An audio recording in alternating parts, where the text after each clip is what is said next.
Hello again, my fellow tea drinkers, and welcome to another Mordian Glory video. In today's episode, we shall be taking a look at my full British Army for Bolt Action 3rd edition. And let me just say that I love playing Brits in Bolt Action. I mean, it makes sense as a British person, but not only that, I really just enjoy the faction, I enjoy the rules, and I really enjoy the aesthetics of the units as well. And I am truly excited to take you through this force today. And so without further ado, let's not mess about, let's mount up, roll out, rule of Britannia, and dive right into this thing.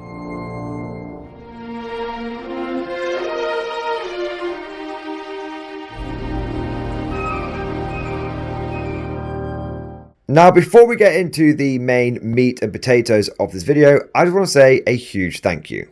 You see, the response to these videos has been absolutely amazing. People have really been enjoying looking at the armies for the channel and have just been really vibing with Bolt Action recently. And it's been such a big morale boost seeing all of those kind comments and all of the enthusiasm that you guys have been having for this game. So thank you, because your enthusiasm is infectious and it's making me want to finish off some of my current Bolt Action projects like my Americans, to really give some attention to some of my other armies like my Japanese, and also to start new Bolt Action armies as well. So thank you so much, and hopefully you guys will enjoy this video, and also you'll enjoy some of the other ones that I've got coming down the pipeline as well. But with all of that soppy bollock stuff out of the way, now let's get into this video proper. And the first thing that I want to do is, as is tradition, give you guys a little bit of context, give a bit of story, a bit of background about my British Army and why I have the units that I have and just the general themes around the force. Well, the Brits have a special place in my heart because not only am I a British person, but also they are a bit of a milestone army for me, because they were one of the first armies that I got after I went full-time on YouTube. Before this was my main gig, I started with my Japanese, I expanded into my Germans, and I even had some American paratroopers. But about 3 years ago, I went full-time on YouTube, and one of the first big projects that I did was my Bolt Action British. And not only that, but I also painted them as part of a 24-hour painting challenge. See, when I was first doing this whole content creation thing, I was trying to figure out which content worked, which didn't, what kind of things you guys liked, what kind of things you didn't like. So I was just throwing stuff at the wall, and I did a 24-hour painting challenge where I painted an entire 8th Army starter set in 24 hours. Live streamed the entire thing. And it was a huge success. It was a huge hit, and especially for the size of my channel at the time. And in fact, it was so successful that it's actually become a bit of a cornerstone of the channel. And now I fairly regularly, several times a year, do these painting challenges. Sometimes they are 24 hours long. Sometimes I'll try and paint like a huge backlog in like 1 week, multiple 6, 7, 8 hour streams. Sometimes I'll just do like a cheeky 12-hour painting streams. But hobbying challenges have really become part of the channel culture.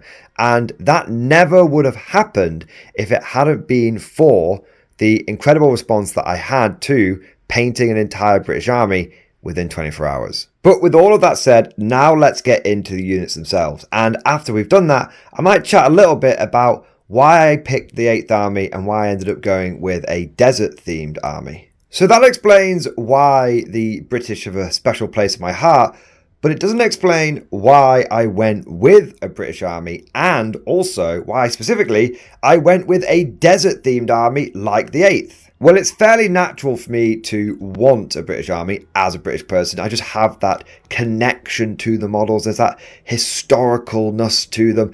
It just feels right, you know, it just feels cool. So I was always inevitably going to get a British army, I suppose. But why did I settle on the 8th Army? Well, a few years ago, I really started getting into World War II history. Before that, I'd always seen myself as more of a World War I kind of history buff. And that's because I'd watched all of the Great War week by week videos. If you've not seen those, please check them out on YouTube. Fantastic series. And then I started getting into the World War II week by week videos. And it really opened my eyes to a gap in my historical knowledge. You see, like most people, I imagine, who aren't super duper into history, or certain periods of history, I should say, there's this strange thing that happens when you talk about World War II. You all know that it starts off with the invasion of Poland and the fall of France and Dunkirk. And there's some stuff about Battle of Britain. This is all happening sort of 1940, 1941. And then suddenly the Western Front sort of gets forgotten about. The Western Allies get forgotten about. And then we spend the next 3 or 4 years over on the Eastern Front before popping back over to the Western Front for 1944, 1945 for D-Day and all that stuff. And it's like, well, hang on. Well, what happened between 1941 and 1943? Were the Western Allies just doing nothing? Was it all about the Eastern Front? Or was there, in fact, something going on? And it turns out there was. And I started learning about the Western Desert, the Gentleman's War, the battle between, at first it was Auchinleck and Rommel, and then it became Montgomery and Rommel, and the 8th Army versus the Afrika Korps. And I realised that this is actually an incredibly cool part of World War II, and it's wild to me that it seems that only recently people have been starting to learn more about it, especially myself.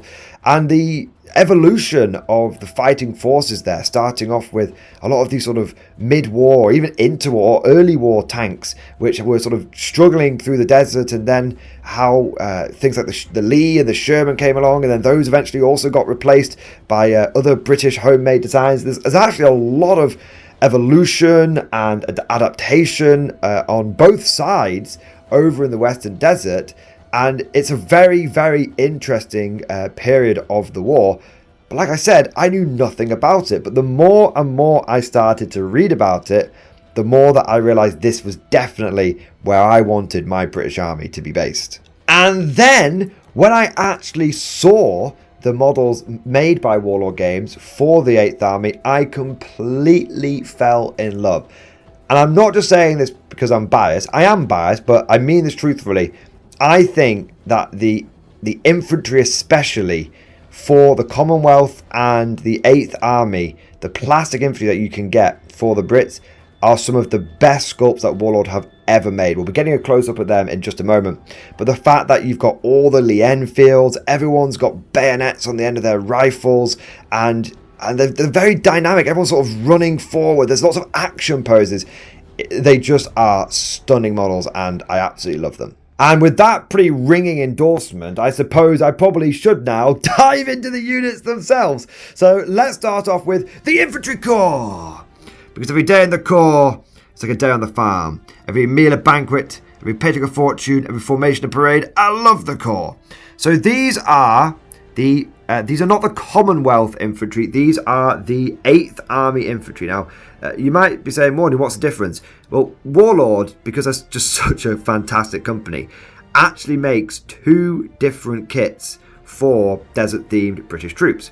You've got the 8th Army ones, which is what I've got, which come with the Brodie helmets, and you can also build, I think it's the New Zealand, not New Zealand, the Indian rifles, and you've got some of the other factions there as well, some those other armies that were part of the Commonwealth that fought.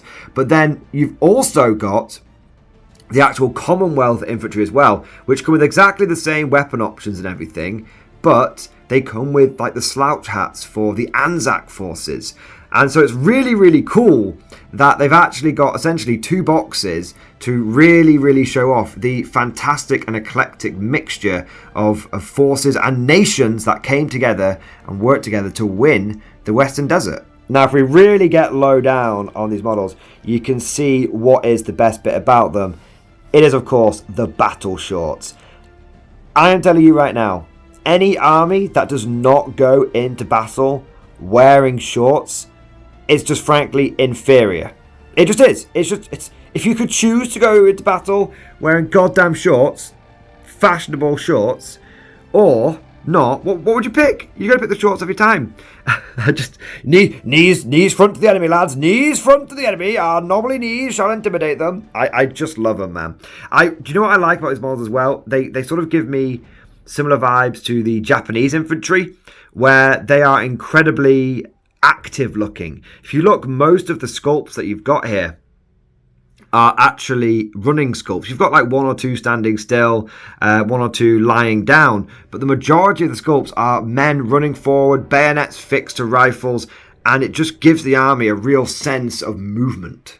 Now, in my force, I have gone for 4 squads of infantry. I have got 1, 2, 3 10-man units, and I tend to run these as regular infantry, and they all get rifles. That's because I typically take as my nation pick, because with Brits you can obviously pick different nation traits, and for my nation trait I tend to go for rapid fire. I've done that in 2nd edition, I love it in 3rd edition, just being able to, just the idea of the mad minute with the Lee Enfields, all that great stuff. So the classic story of the Lee Enfields firing so fast that the Germans thought they were facing machine guns, probably a complete myth from the war. I think from World War One it was as well, but it sort of translated over to World War Two as well.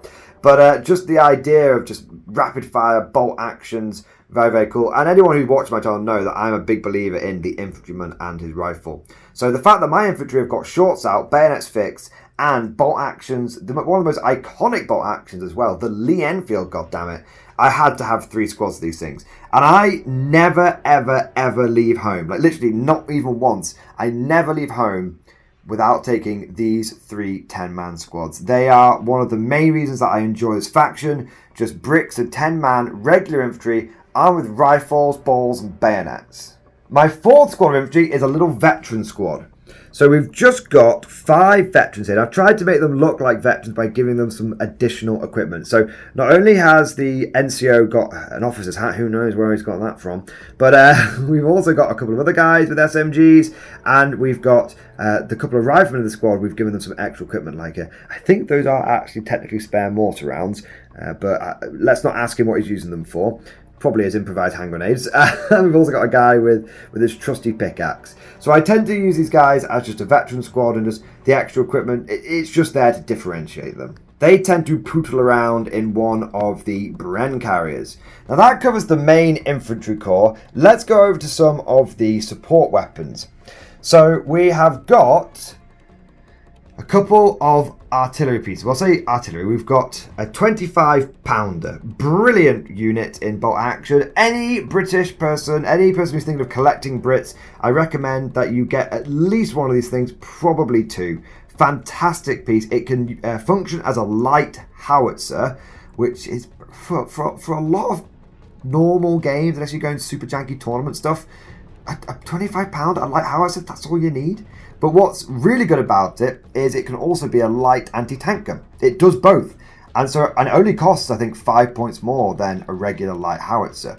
Now let's be real here. A light AT gun in a lot of games isn't going to be enough for your main source of anti-tank. Especially if you end up facing off against some late war armies. But it is very good as supplementary anti-tank. And think about it this way. You were already going for a light howitzer, because light howitzers are fantastic, right?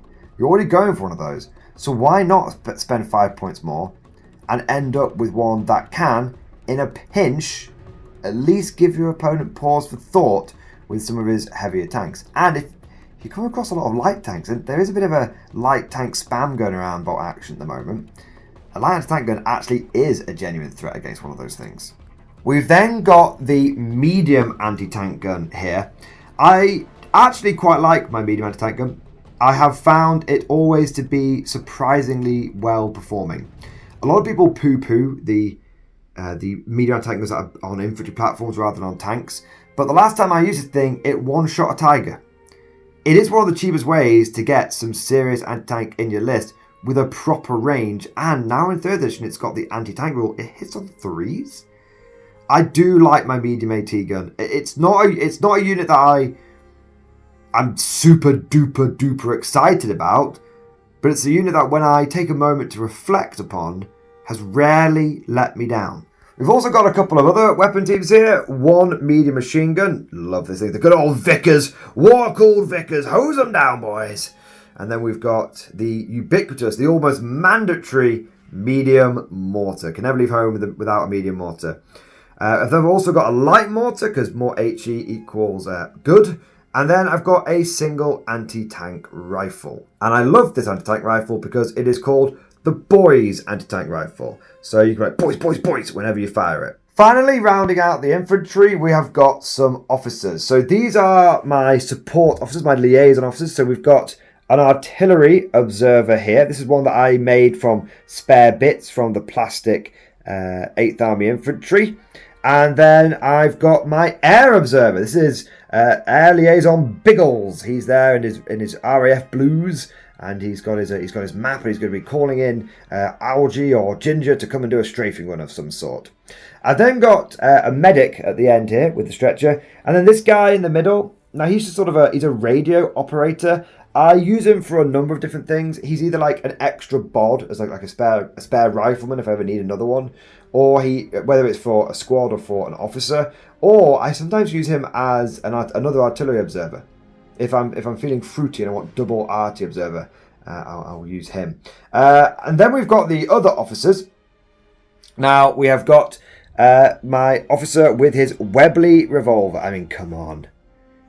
Guys, come on. Tell me the 8th Army isn't the best. Your officers are running around with goddamn revolvers. Goddamn hand cannons. And he's got his attendant, just a spare rifleman. Interestingly, you'll notice, if I just turn this guy around, you'll notice his webbing is actually in a different colour. He's wearing sort of off yellow webbing, and he's wearing green webbing. That's because when I was painting the army, when I was doing a test model, I was following the guide from Sonic Sledgehammer Studios. Big shout out to him, fantastic channel. I use him for a lot of painting guides. And he did it with its Plague Bearer Flesh contrast from Games Workshop, and I used it at first and I liked it, but I thought it looked too similar. It looked too similar from 2 feet away, and so I thought, well, especially if this is going to be a channel army for bat reps, I thought it would be better to have, even if it was a little bit ahistorical, having like green webbing with tan fatigues and all that kind of stuff. I thought, you know what, it'll look better from 2 feet away. It'll break the block of tan up. So that's why I went for it. So he's actually the first ever model I painted for his army, and the only thing I changed from him is green webbing for the rest of the guys. We've got another officer here with a Sten gun with an SMG, just a platoon commander. Now you might notice that he does not have his knees out, and neither does Biggles or Radio Man or Medic Man. That is because they are actually models from the British support blister. I actually got that. I think I got it from Warlord Games when I was down there as part of a goodie bag for one of their open days. That's really cool. And then we've got a very important model here. Now this is the Paul Sawyer tribute model. Now for those of you that don't know, Paul Sawyer was one of the founders of Warlord Games. He was one of the OGs back at Games Workshop before him and a bunch of other people left for a variety of reasons. One of which being they thought Games Workshop was becoming overly corporatized and losing sight of, creating hobby for hobbyists. And so himself and a few others went over to Warlord Games. They founded Warlord Games. And unfortunately, and this is a bit of a heavy one, guys, so I do apologise to bring the tone of the video down, but I think it's important, it should be said. Unfortunately, he was recently diagnosed with brain cancer, and it was terminal. And in fact, Paul Sawyer recently passed away on the 27th of March 2025, and that was due to his illness. And Warlord Games, in an effort to commemorate and raise money for charity, created this Paul Sawyer tribute model because the Red Devils, the Paras, were his favourite army. Now I was unfortunate. I never met Paul Sawyer. I met many of the Warlord team, but I never met Paul.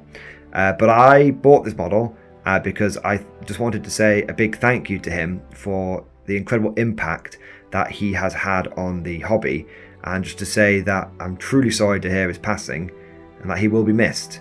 So guys, please join me doing an 07 down in the comment section. That is the salute emoji, and let us all take a moment to salute Paul and to mourn his passing and his loss. So with that said, let's now move on to happier pastures, happier things, and let's take a look at the tanks. So one thing that I didn't appreciate about the British Army in World War II is how bloody tank mad we were. You always get the feeling that it was the Germans that were the tank premier aces of World War II, but it turns out that's a load of bollocks, and that in fact it was mostly during the war and post-war propaganda where the sort of myth of the unbeatable German panzer divisions came from.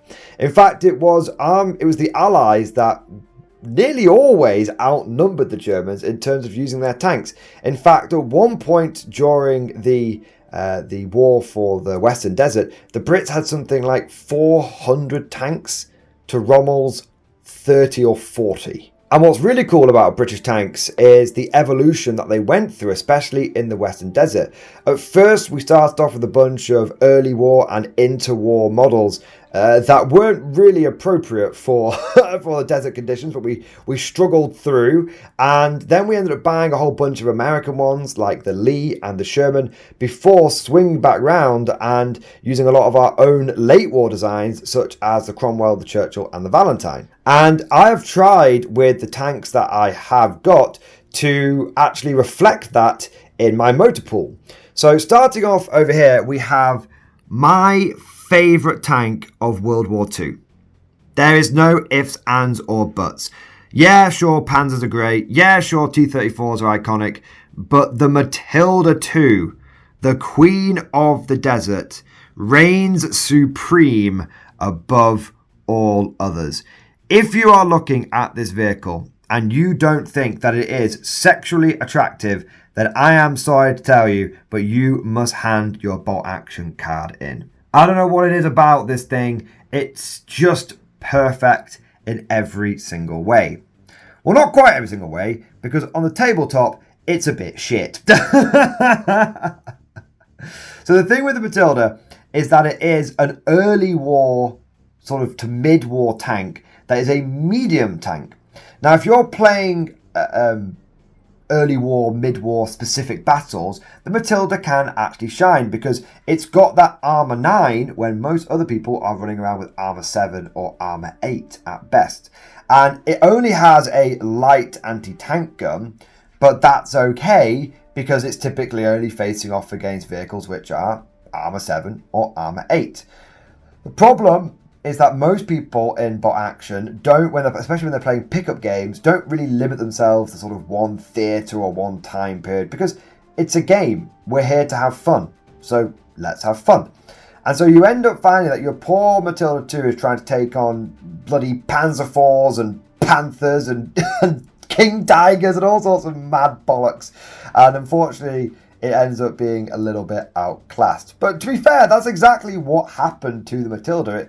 It was the Queen of the Desert. It was a workhorse tank for the British for an incredibly long time before inevitably it did have to be essentially relegated to second line duties. Where it was still good. You know, if you need a tank that you could rush into a situation, you could do a lot worse than sending a Matilda there, even in the later war periods. Now, I've got two Matildas here, and you might be forgiven for thinking that these are identical, but this one over on the left is a plastic Matilda 2, and it is armed with its light anti-tank gun and its medium machine gun. This one is actually a resin model. In fact, it's a bit of a rescue. I got this as a freebie from a mate who had lost the tracks for it, and also had lost, if I actually turn it upside down, you'll see, had lost like the front panel for it. And he was like, well, I can't really do anything with it. Do you want it? And see if you can like turn it into battlefield debris or something. And so what I ended up doing is the plastic Matilda 2 comes with two sets of tracks, and you can actually sort of see the difference between them. So it comes with two sets of tracks. You've got this one here where the wheels are really inside the body, and then you've got this one here where you can see the wheels are a bit more exposed. I think that's to represent the suspension sort of being high or being low. So I had a spare set of tracks, and then all I did is get a bunch of milliput and create a base here. So it's very rough, but fortunately I then covered it up with a whole bunch of sandbags, and the sandbags also admittedly look a bit rough, but they cover up the weird giant blob of milliput. That's actually the front half of this, or front part, I should say, of this tank. Now, what's interesting about this Matilda 2 is, like I said, it's a resin model. It's actually an Australian Matilda 2, and it is not armed with a light anti-tank gun. It is actually armed with a light howitzer. Now, it's almost impossible to tell the difference, but if you look at that main gun, it's one long, straight tube, and it's all the same size all the way down. If you look at this Matilda 2, you'll see towards the breech here, it's fatter, it's thicker at one end, and then it goes narrower in the middle, and then it goes slightly fatter at the end again. And that is how you can tell the difference between the two. Now, let me tell you, from 2 feet away, you can't tell the difference between the two. So that's one of the other reasons why I ended up putting lots of sandbags on this one, so that I could use it as a command tank, and you can easily tell that because it's got the sandbags on it, and also so your opponent at a glance can tell that that's the one with the light howitzer. Now, we've also got a Stuart here. This is the lightest tank in the force. It's armor 8, and it's got a few machine guns strapped to it, as you can see, and we've also got our light anti-tank gun. I actually really like running these 3 together, because even though it's just a whole bunch of light AT stuff, it does add up. And also, it's a bit cheaper being able to take these, so you can end up with quite an overwhelming amount of armor. Now, before we go towards the light stuff, let's go back this way. We have got a tank destroyer. Now, correct me if I'm wrong. I believe this is the Achilles.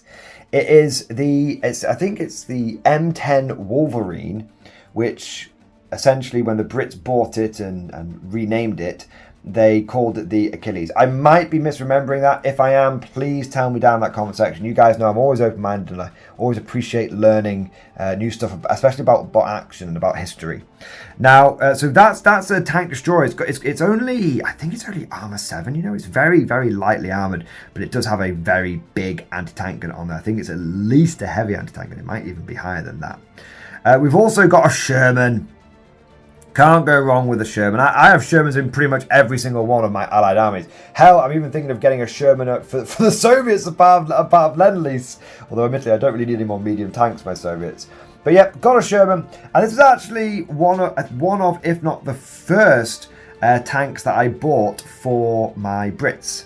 I didn't get the Cromwell and the Churchill, which we'll take a look at in a moment, until later. And I didn't get the Matildas till later either. I think the first tanks that I got for this force was a Sherman and the Honey. So yeah, I do like this tank. It's been repainted a couple of times, but I've finally settled on the colour scheme that I like for it, and it's just good all around, isn't it? It's a Sherman. It does Sherman things. Then we get towards the later part of the motor pool, the later war part of the motor pool, and we have got a rather splendid Cromwell tank. Can you tell I played Company of Heroes 2? Love the Cromwell. Iconic British tank. And one of the more common ones that you see in bolt action British armies. And the reason for that, it's a bloody fantastic plastic kit. The Sherman was a bit of a pig to put together. Not so bad. Once you've built 3 or 4 of them, you sort of get the knack of it. But the Cromwell I found to be absolutely straightforward to build. It was a fantastic kit. And it's a classic British medium tank. It's medium armoured, it's got medium machine guns, it's got a medium anti-tank gun. I've got one of these. Salty Simon with his powers, he's got one of these. You can't have a British bolt action army without having at least one Crommy in there. Last in terms of tanks, but certainly not least, we have got my Churchill. And this was very much the last tank, in fact it's the very last unit at the time of recording that has been added to my British army. I love the Churchill. It's, again, an iconic tank. It scratches the same itch that the Cromwell does. And you can tell this is the last tank because I actually went a bit further with it and did the transfers. So we've got the Desert Rats on there. I even checked 51 is the right number for the British tank divisions, I think, in the 8th Army. Although I might have got that wrong. I actually did the transfers on it, and I have to say it does make a big difference just slapping a few transfers on this thing, and it's made me realise that I didn't bother doing that with any of these ones, and I do want to go back and get myself some transfers for all of these vehicles. And I think it will add that extra level of detail. Right now, I'd say they're all done, and I'm happy with them. But if I had a spare afternoon, I'd happily apply some transfers to some of these guys, because I think it has made a big difference just looking at that Churchill. Breaks up the tan, breaks up the big blocks of tan that these vehicles sometimes feel like. The last part of the army, we've got the light vehicles. So we'll start off with the Bren carriers. We'll go with the Bren carriers instead. This is a special one, so I want to have this one at the end. Finish on a really special note. Bren carriers. There they are. They do Bren things. So you'll notice these two are actually slightly different to this one. These two are the 8th Army specific Bren carriers. Again, crazy. Warlord just has all of these. I love Warlord games. They have all of these really niche kits, and they just supply them, and they don't discontinue them or anything mad like that. And these are actually, they are specific crew that I believe you can only get inside the 8th Army starter army set. It's one of the perks for buying that set. And they're metal, and they're really cool. They've got like a guy with like a Tommy gun hanging out the back there. Yeah, I really like them. And then this is the basic Bren. And, don't get me wrong, I do like the Brens, but I do think these two, not that guy over there. I do think these two do look a little bit better. So I often use these two, and this is sort of my third backup Bren, just in case I need it. Now, of course, the Bren carrier's job is to transport my infantry around, and I tend to use my veteran squads inside them, but I also like to use them as officer transports as well. To be honest, right now, my Bren carriers are somewhat underutilized in my army. I only ever really take one of them and stick the veterans inside. I do think that I could be doing more with them. And that's something we'll talk about at the end of the video, when we're going to talk about, like, where do I go next with this army. But before we get to there, we have got one of my favorite vehicles. I know I've said that a lot. I have a lot of love for my Brits, don't get me wrong. But we've said, like, this is my favorite tank in all of bot action. This, I think, is my favorite wheeled vehicle in all of bot action. The Long Range Desert Group Chevy truck. So for those that don't know, the Long Range Desert Group was the precursor to the SAS. Oh, the mad bastards that they are. And it's really, really cool. I didn't even know that. I did not know what the LRDG was. I just didn't even know it was a thing. But this is why I love playing bot action. This is why I love learning about history. You just find out some incredible things. And these guys basically bimbled around. I say bimbled, very actively and aggressively roamed around the desert, causing absolute mayhem for the Germans. And they ended up being formed into the SAS, which is crazy. SAS heroes, Paddy Mayne, all that kind of stuff. This is also a gift from my brother. It was a Christmas present, and it was a very, very good one, because he just knew at the time how much I was getting into my Brits. And rather than getting me just sort of like a tank or getting me something fairly generic, he actually went the extra mile and got me something truly unique, because I've never seen anyone else run one of these on the tabletop. And it is just a massive Jeep, essentially. It's Armor 6 with a couple of machine guns strapped to it. But I always find space for it in my army, because I just think it's really, really cool. But that covers the last vehicle. And I realised something when I was getting these models out for the video, that my Brits actually have the most vehicles. My Germans have got about 9 vehicles, if you don't include the Spinnermech from Conflict 47. But even if you do, I think I've got about is it 10 or 12 vehicles here? 1, 2, 3, 4, 5, 6, 7, 8, 9, 10...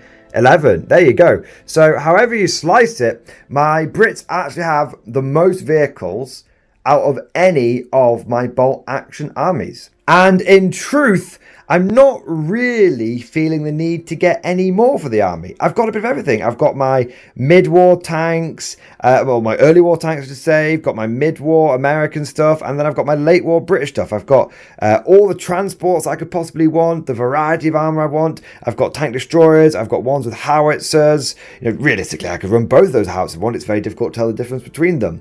A lot of my British vehicles don't really struggle with HE, especially in the mid-war when you get the and late war when you get the improved HE on all these kind of things. So yeah, in terms of my British army, I'm very happy where the motor pool is. However, the infantry corps is another matter. I'm not really satisfied with where it is. In second edition it was okay, because you could only take like one artillery piece, you could only take like one machine gun, one mortar. But now that we're in 3rd edition, I do really feel like I am missing a few options. And so, and also, I mean, I've got a decent amount of infantry here, but I do end up taking the same 30 blokes every single time. Do you know what I mean? And there's no Bren machine guns in here, so if I wanted to take like a different national characteristic, it wouldn't really work as good. Like, I'd like to have some like SMGs and stuff. So where this army needs expanding is the infantry and the support teams. And so amazingly, if I wanted to finish this force off, which I probably could do, if I just put 1 week aside, I could probably build and paint and just get this army from 90%, it's about 90% done, to 100%. All I would need is an 8th Army starter army. Because think about it, I'd get an extra medium AT, love pairs of those, double 25 pounder. I said that to you guys earlier in the video. You should never leave home really without 2 of these things. Double medium machine gun, double medium mortar, and I'd get a buttload of the plastic infantry as well. And I'd probably just build them with SMG. I probably wouldn't build many, if any, rifles. I might just go for like one 10-man rifle squad, one more 10-man rifle squad, and then so I could run like a full rifle platoon. And then I'd probably build the rest with SMGs, LMGs, maybe get myself another light mortar, maybe get myself another anti-tank rifle. But it would basically just be using that infantry to really flesh it out. Now, the only hesitation I have with doing that is I would get another 2 Brens. And I have to be really real with you. I'm not really using all 3 right now. And I really don't think I need 5 bloody Brens. I really not sure I need 5 of them. But I have had a cunning thought. And I would love for you guys to let me know what you think about that cunning thought. I could send those Bren carriers over to my Soviets. You see, my Soviet army, if you saw the overview there, it's got the infantry, it's got the tanks, it's got the support teams. The only thing that I really feel like I would like want as a treat to myself would be like a couple of Zis guns, like I said, but they're not really strictly needed because I've got like the double mortar and stuff. But what it's really totally lacking is any transport options. It's got 0, zilch, nada, nothing. And so I thought what would be kind of cool is if I chucked a few Lend-Lease Bren carriers over to the Soviets, painted them up in green rather than tan, and I gave the crew Soviet helmets because I do have plenty of spare Soviet helmets in my bits box. And so I could have my Bren carriers over there in the Soviets, and I could use them either as Lend-Lease or as counts as T-20s, the Cosmoplots, whatever they're called. I always want to call them cosmonauts. To be fair, the people that ride in them do tend up going into the bloody atmosphere. They are absolute death traps. But yeah, the point is I was thinking of doing that with the spare Brens, and in that case, it would make a lot of sense, and would help me finish off this army and start solving some of the problems that I've got with some of the holes, I should say, with my Soviet collection. But that just about covers everything. Thank you so much for watching this video. I hope you guys did enjoy it. Let me know your thoughts about everything and anything down in the comment section. Bolt Action, 3rd edition, British, 8th Army, any of the other factions out there. Let me know your thoughts. And if you did enjoy today's video, of course, don't forget to go ahead and smash that like button and subscribe to never miss an episode. All of that stuff, liking, subscribing, commenting, it really supports this video. And if I've had a lot of people saying they want me to make more Bolt Action content, and I'm happy to do so. And a great way of you guys indicating to me that this is the stuff that you want. We want more of this, Mordian. The best way you can do that is to interact with the video as much as possible. I promise you, I'm not just shilling. I'm not saying like, please love a video or anything like that. I'm just letting you guys know, the more you interact with the video, the more it gets boosted by YouTube, and then the more support it gets, and that way the more opportunities I have to make more content like this. But that's all for now. Thank you for watching, and of course, as always, I'll see you guys next time. Would you like to know more? If so, then please consider becoming a channel member or patron. By supporting the channel, not only will you be doing your part, but you'll also be helping me create more content for your viewing pleasure and unlocking a whole host of perks. You get everything from a badge next to your name, custom emojis, but the big one is access to the Mordian Glory Discord server, an online community with almost 2,500 active members. It's always popping off in the MG Discord. We've got channels for army lists, hobbying, tactics, stories, and even a pretty spicy meme section as well. For all you greenhorns that wanted to see the Mordian glory hole, today is your lucky day.